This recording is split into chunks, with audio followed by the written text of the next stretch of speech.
We are a creation of our Lord. This is not a sin. This is nothing near an abomination. We are a creation from nature, and nature was the one that made the mistake. Que acepte a sus hijos como son, que ellos no le pidieron al mundo ni a Dios que lo trajeran así, sencillamente que sucedió por la naturaleza. They cannot cure because it's not an illness. And like I often say, I cannot fix them because they're not broken. How many of you have actually ever had to question your gender identity? It's who you are. It's your essence. It's your being. But did you know that 1 out of 100 babies are actually born with some form of gender identity anomaly? 1 out of 100. You see, the way the fetus develops in terms of gender and sex is highly dependent on the availability of a particular hormone and the sensitivity of that hormone. My name's Mark Angelo Cummings. I'm a transsexual man. I was born Maritza del Carmen Perdomo in Havana, Cuba. I'm the oldest of 3 siblings. My mother took some hormones to try to have me because she was not able to get pregnant. Oh, she was able to have me. Here I am.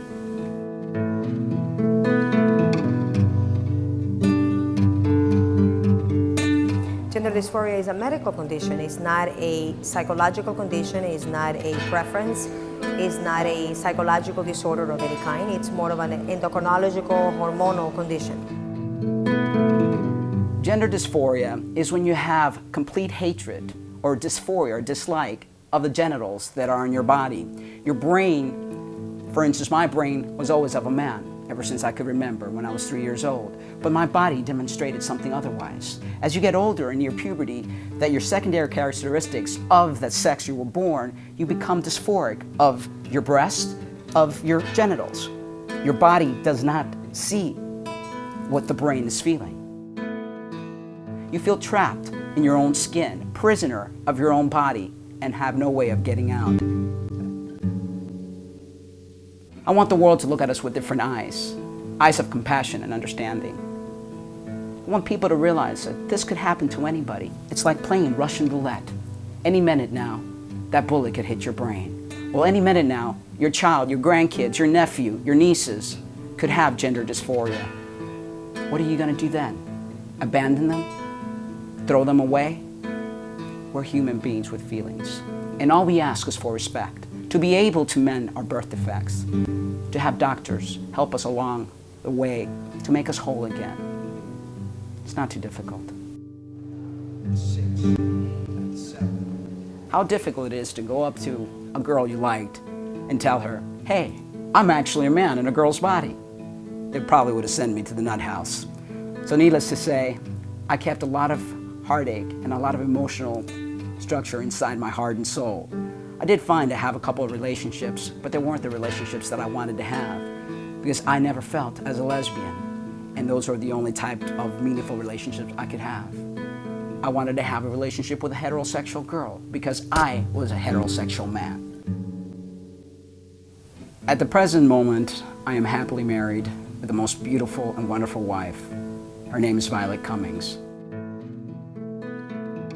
What we're doing is to educate people and to let them know that this isn't a crime or deviant behavior, that this is a birth defect that happens at 8 weeks gestation, that transsexual people are very special people and very wonderful people, that there's nothing to be afraid of about them. There are many children across America and across the world that suffer gender identity disorder. I can only imagine how disturbing and how shocking this may be to a parent, to make sure that they educate themselves and that they participate and they don't close their eyes to a reality that is happening more and more. They should become educated, and so they could have more tolerance and empathy and understanding for their kids. If they don't support their kids, who will? There's a lot of wonderful groups of parents that are very understanding. I belong to a group right now. There are many, many parents, over 300 in this group, and they all face the problem of dealing with children with gender dysphoria. The difference between my parents and the parents long ago and these parents in the group is that they're loving and understanding parents, and they've educated themselves regarding the condition. Sometimes parents are not accepting because they're afraid of what may happen to their child. There are so many other issues out there that someone who is a very normal person has to deal with without gender issues or without sexuality issues. Unfortunately, ever since I transitioned, I've lost most of my family. My mother doesn't understand why I am who I am. Hijo, y el hijo uno no, o viene al mundo y uno lo tiene que querer como quiera que venga. And we need our families to support us. All I have to say is, Mother, I love you, and I hope that one day you find it in your heart to understand the pain that I've gone through and to realize you never really had a girl. You've always had this boy, this man, Mark, who loves you till the day I die. So get over yourself and all your judgment, because we're here to stay. We're not going anywhere.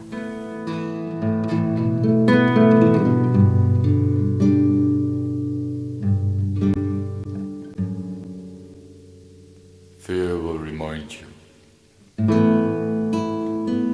and criticize you.